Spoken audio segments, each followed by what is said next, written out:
ऐसी इच्छा होती है कि मैं तुझे जिंदगी भर नहीं छोड़ूं। ओ भगवान दर्शन करती जा रहे। माँ यशोदा ने की कि बाबा पेट में ही मत बैठाल दीजो, पेट में ही मत बैठाल दीजो, मारा छोरा है। फिर भगवान ने माँ यशोदा घबरा जाएगी ये समझ करके अपनी समाधि को दूर किया और माँ यशोदा को गोदी में कन्हैया लिया और धन्य धन्य कह करके वहां से निकल गए कि यशोदा तू तो बड़ी सौभाग्यशाली है री, तेरे यहाँ तो परब्रह्म परमात्मा आया। तो इन लोगों ने सेवा करी थी, सत्संग किया था, अखंड 11 का व्रत किया, जागरण किया, तब जाकर के कन्हैया आया।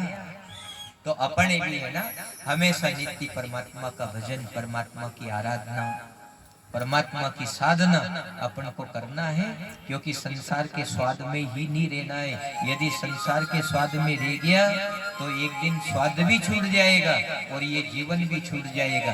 इसलिए ए रसनो स्वाद शंकर जाने, के जाने सुख जोगी, एक जाने वो ब्रज की गोपी, तू कहीं जाने नरसैया भोगी। क्योंकि इन भोग में हम ओरिजिनल स्वाद को छोड़ देते हैं और ये जो क्षणिक स्वाद है इसको पकड़ करके बैठे रहते हैं। बाद में फिर पता चलता है कि ये तो छूट गया और वो भी रह गया, और यदि वो अलौकिक स्वाद रह जाएगा तो फिर अपना जीवन अकारत चला जाएगा। इसलिए भोजन के साथ में भजन जरूरी है कि नहीं?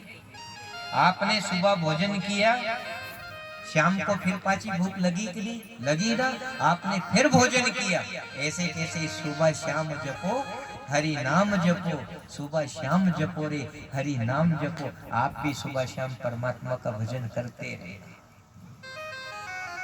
और भजन करोगे तो आपकी गतिमति शुद्ध रहेगी, और यदि गतिमति शुद्ध रहेगी तो आप सेवा भी करोगे, आप सत्संग भी करोगे,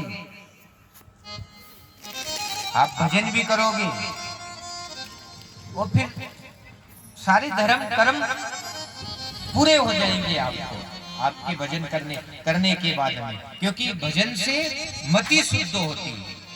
अब देखो वृंदावनवासी भगवान भोलेनाथ जी के बताए हुए मार्ग पे चले और भोले बाबा जी कह के गए थे कि ज्यादा समय नहीं है, कन्हैया ज्यादा दिन तक आपके पास नहीं रहेगा, थोड़ा सा समय मिला, आप परमात्मा का भजन कर लेना, भजन कर लोगे, उसके साथ में रमण कर लोगे तो आपका जीवन सफल हो जाएगा। तो फिर लोगों ने परमात्मा ही नहीं छोड़ दिया, सब कुछ छोड़ दिया, लेकिन परमात्मा को नहीं छोड़ा।